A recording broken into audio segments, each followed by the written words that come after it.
Welcome to Above Par. I'm your host, Kathy Hartwood.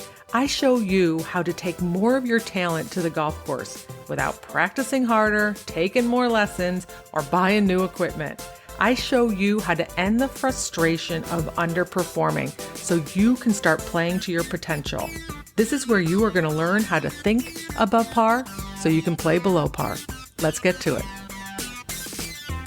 Well, hello there, my golf friends. I'm excited to have you back, and I'm excited about today because today is the first time I've ever had a guest on my podcast.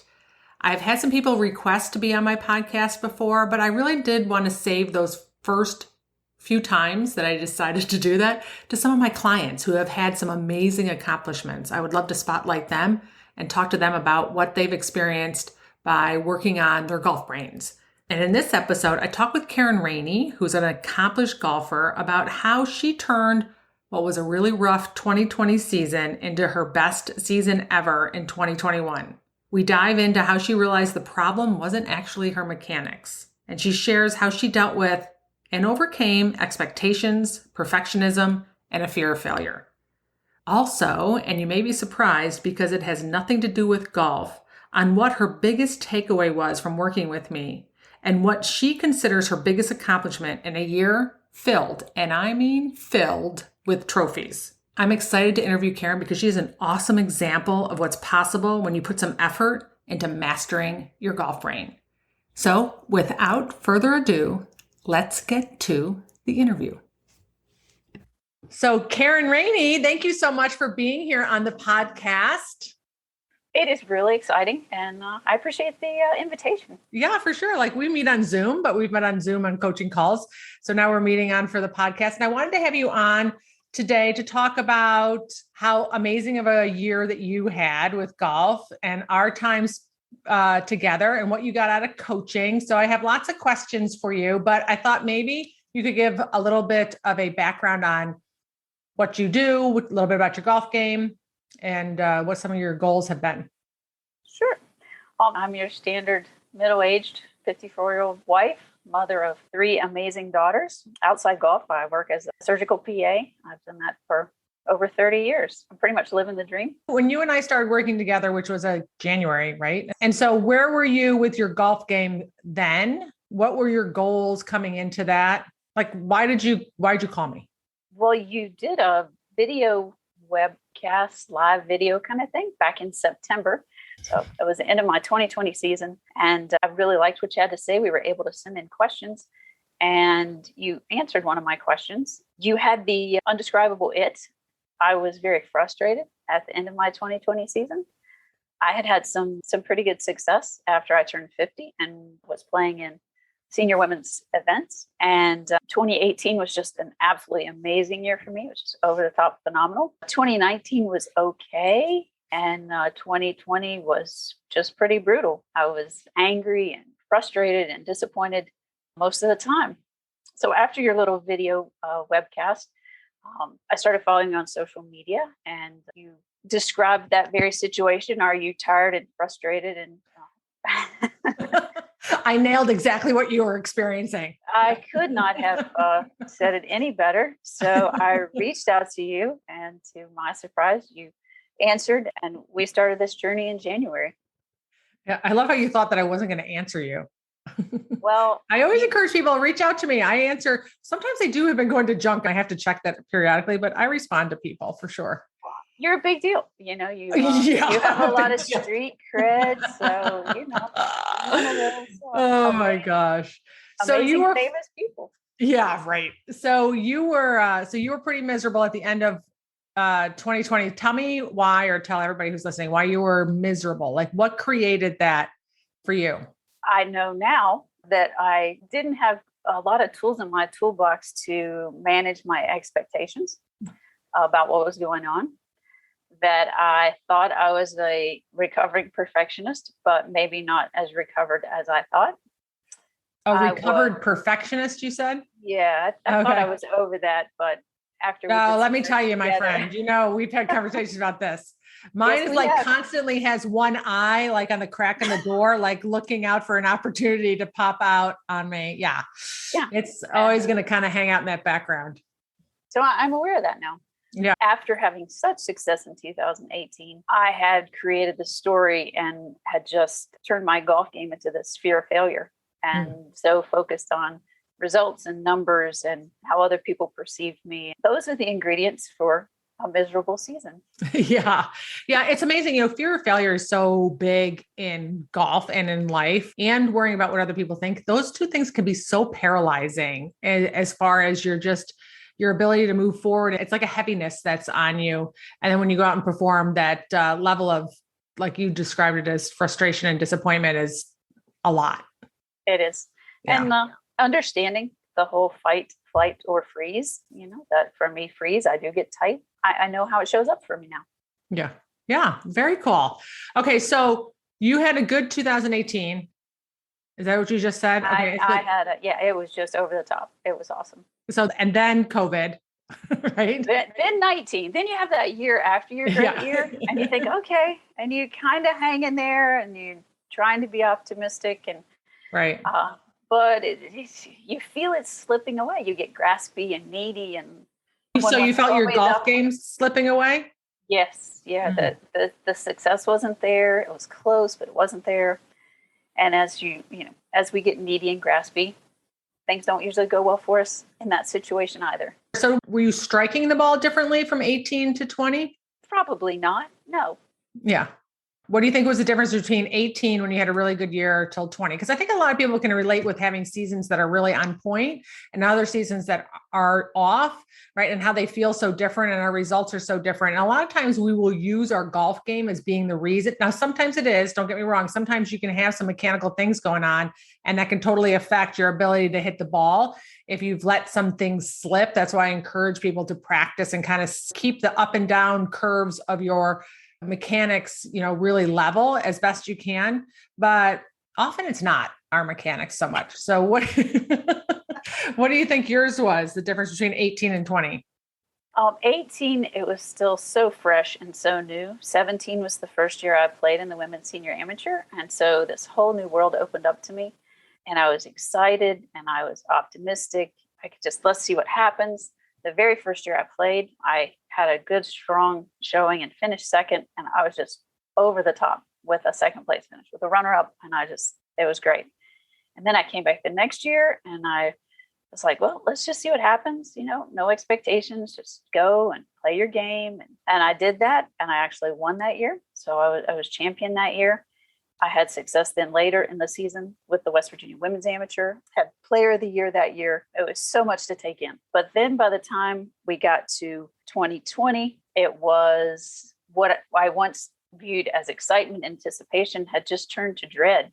And this fear, the fear of failure, and just this overwhelming sense of dread and almost doom. What once was so light and exciting had just gotten so heavy and restrictive. Yeah. And so then we started working together. What do you think now, looking back, was the reason that you had that dread and doom? The dread and doom. It was double D. That's the double D. What caused So why that? do you have the double Ds? Why do I? It was the story I was telling myself, and it was all about what I was thinking. It had nothing to do, like you say, with my clubs or my swing. It had all to do with the story I was telling myself and the expectations I put on myself. And once again, just not having the tools in my toolbox to navigate the waters. I tried really hard to shove things down. I thought that was the best way. And I needed to be stronger and tougher and more rigid. And as time went on from 2018 to 2019 to 2020, I was becoming more and more rigid, and it was not working for me. But I, once again, didn't have the tools or the knowledge of how to manage and how to be flexible and not so rigid. And the answer is, at least for this season, and I hope many seasons into the future, has been giving up control to gain control. And one of the things that happens is when you are feeling that, which now, right? When you're feeling that dread and that doom, it's so hard to make the swings that you own come out.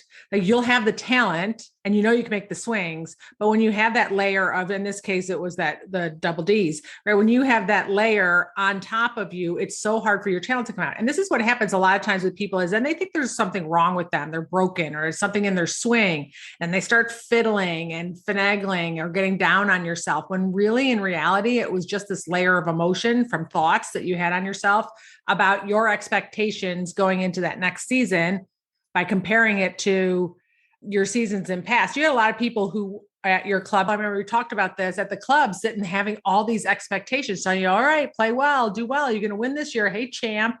Right. Yeah. And you really, all those comments of people meaning their best became very heavy for you. Is that right? They did. But now it's so free and light that I can now go down and people can say those things and it makes me feel good and it makes me smile. And the words are exactly the same. It's just the meaning that we attach to the words. Yeah, so, that's so good. Okay, so going into 2021 and we started working together, what do you think was the biggest shift or aha moment that you had? Whoa.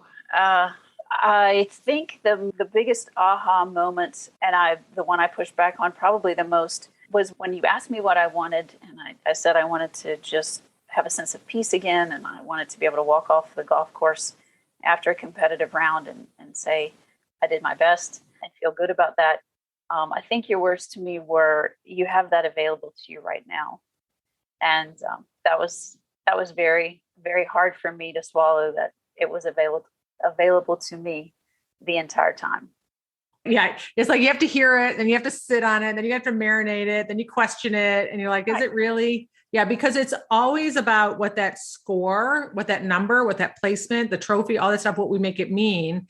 And that's also too, you talked about being needy and graspy. Whenever we're in a hurry to get to somewhere else, whether it's on the golf course or not, like whether we want to be in a hurry to lose weight or get rid of a job or move on in a relationship, whatever it is, it's because we're in a hurry to get to a place that we think we're going to feel differently than we do right now. And it's not the thing that we're after, it's that feeling that we're after. And feelings are always available to us at any given moment in time because they come from what we decide to think, not from the circumstance. I'm a believer in that concept now, but I wasn't before. So you made me a believer. Good. Yeah. Well, it's true. So I'm glad you believe it. All right. So that was your biggest takeaway. What do you think that you changed in yourself that shifted to your awesome 2021 season? What did I shift in myself? Like if you had to describe one thing, like you go out, the difference between you being a year or two ago and right now, and the way that you go and show up for a tournament or the way that you treat yourself or the way that you feel on the golf course, why are you able to enjoy the game more, which you are, right? I don't know that you shared that. Oh, yes. I'm definitely enjoying the game more. Yeah. So you're enjoying the game more and you had an awesome season. So what do you think would be the biggest change in just your thoughts or how you approach it? And if you don't know, I'll tell you. Thank you. You've done that for me before. I appreciate that. I can always count on you. I have a blueprint now. I guess that's part of it after the work that we did together. I have a blueprint and I have a plan, but that's based on the work that we did together. That's why it's a little difficult for me to answer because yes, I show up differently now, but it's not because I show up differently now. It's because of all the work we did for the past 10 months. So that is probably the biggest change probably within me as we did the work together was learning how to honestly evaluate my thoughts. That was difficult, but rewarding work, as well as allowing myself to feel the emotions. That was another very challenging part of my homework and the work that we did together over 10 months. And that has been challenging on the golf course also this season, but once again, well worth the work and well worth the uncomfortableness that growing gives us. Yeah. I mean, you said that a couple of times, which is so good, is that we have to be willing to be uncomfortable to grow. And like a lot of times we're just not willing to be uncomfortable. And the worst thing about being uncomfortable, your brain kind of has a cramp on trying to think some new things. You're in no physical discomfort. I mean, you're not going to need Advil from it. Okay. Why don't you let everybody know about your amazing year that you had? I actually posted on one of your social media accounts that you're going to need to build a bigger room for all those trophies. So what'd you do? Tell us. And by the way, I'm just going to tell you that Karen is about to be awarded co-player of the year for West Virginia women's seniors. Yes. Did I say that right? I think you did. Yeah. And that's coming up in like a week or so, like November 7th or 9th or something like that. You got it. Did you already get that award in 2019? Did I hear you say that? I received that award in 2018. This is the first time in 3 years we've been able to take a step off the downhill slide and enjoy it. So you're back up on the podium is what you're saying. Exactly. Nice. Nice. All right. So tell us a little bit about some of the other things that you did this year. I mean, is the list too long? I mean, we are on a time constraint. No, it's just like, that maybe give us the highlights. It's funny because I think you want me to talk about golf, but I'm really most proud of the accomplishments of things like really being able to show up for my family and feeling like I'm a better mom and a better wife. I've gotten rid of all the excuses that I used to have. And those are my best accomplishments from this year. I love that. But and that's you extrapolating out from golf, like the coaching that we talked about and how to manage your mind and using that and taking it out to other parts of your life. Exactly. I had no idea when we started because it truly was just about golf for me when we started. And I got my return on my investment. My golf has been amazing, but I had no idea and was pleasantly surprised as to how this would affect my life. But as far as golf goes, I had a great season. I was tied for first in our senior women's amateur, finished that runner-up. I was in the top 20 in the West Virginia women's amateur. I was captain of our intra-club women's team. We had a great season. I was able to share your podcast with the team. So we had our team podcast that we all listened to and we all talked about together. We finished third in the state and we were really excited about that. So you became like a little mini coach for them, right?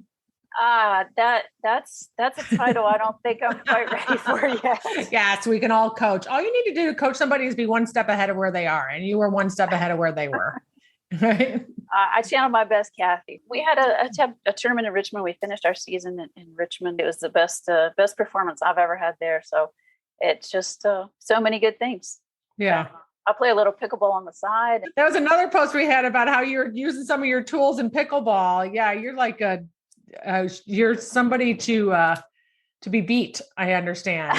Quite the opponent. If anybody wants to take Karen up in some pickleball, she is quite the competitor. I am competitive. I always have been, but it's so much more fun to be competitive in this mindset than it has ever been before. I'm forever grateful. So thank you. Yeah, well, for sure. So what advice would you have to give to somebody who's listening maybe? And granted, I think they can get a lot of the tools out of just listening to the podcast, but if you had to give them some advice on how they could take their game to the next level, I describe it as playing to your potential because of the way that I described you holding back what you actually own because of your emotions and thoughts. And that's usually because we're not aware of them, but learning how to manage your mind, because there's a level of whether you play well, but also whether you're enjoying it and your emotional state, right? It's like you can play well and still be miserable. Right. Or, we just notice how miserable we are. So what would be your best advice to someone who's listening to this podcast on how they can help themselves get more out of their golf game and have more fun? The first thing I would say is fire your evil caddy. I hear so many people that I play with and they talk so mean to themselves and they say such nasty things to themselves. That would be my number one thing of talk to yourself like you would talk to your best friend or someone you're trying to encourage on the golf course. It's very difficult to play to your potential, to play good golf while someone's yelling at you. So, and I hear so many people yelling at themselves on the golf course. I don't see the reward in that. I don't see that their play improves and they don't seem like they're enjoying themselves or the game. Right. That would be my number one advice to someone. Yeah, that was in the podcast that actually came out today while we're recording this. Oh my gosh. I haven't listened to it. I was like, did you listen to it on the way I to? did not. I talk about a lot of catty phrases and picking phrases that we say to her. So you all listening to this, make sure you check out episode 41 because there's some of that in there. But once you've gone through this and you start noticing your own thoughts and the benefit of thinking positively, and it's not even positively, just thinking phrases that generate a better emotion in you, that create better results, you start really noticing other people's negative thoughts and language, right? I give so many of my clients say, they're like, oh my gosh, everybody on the golf course is just so negative and nasty to themselves. They are. They really are. And I was one of them. I was the best at beating myself up. I had a belief, and it was a false belief, that was going to help me improve. That the more I beat on myself, the better I would be. And that's just not reality. Right. And it is a little bit of a mentality too, because especially if you've played other sports as well, and even in work and people pursuing their careers, we feel like we have to really almost be hard on ourselves and push ourselves. And that means that we're actually going to achieve something. But the opposite is actually true, because the more negative you are, the more hard and burdensome you make the effort in the process, right? And there's just I call it, what I've said to you is there's just no upside in saying all the negative things to yourself, which is kind of what you said. Well, hey, listen, so I have really loved having you step into my life as a client and a friend and helping you with your golf game over the last year. And I really appreciate you spending time with me. And I loved watching you grow and your golf game grow and have success. And what do you have in store for yourself in 2022? Oh, 2022. I'm excited. I'm back to the excited and anticipation phase of golf. I don't know what the future holds. If I don't get another trophy, I'll be good, but I can still have an amazing season. I can still enjoy golf and just show up as myself and be calm, certain, and confident and have my own back. And that's going to make a great 2022. Nice. I love that. Yeah. Triple C is better than double D. I'm with you on that one. All right, Karen. Yeah. Thank you so much. Thanks for coming out to the podcast and sharing your story with everybody. I really appreciate it. Thank you for allowing me. Such an honor, and to the future. All right. Talk to you. All right, my friends, if you're interested at all in working with me and seeing what's possible for you and your golf game, just like Karen, that's how it all started, with jumping on a phone call. And you can do that at kathyhartwood.com/chat. We'll talk about you and your golf game, maybe how you're a little bit miserable, holding yourself back, not playing to your potential, and I'll show you what's possible. All right, I hope to talk to you there. Have an amazing week.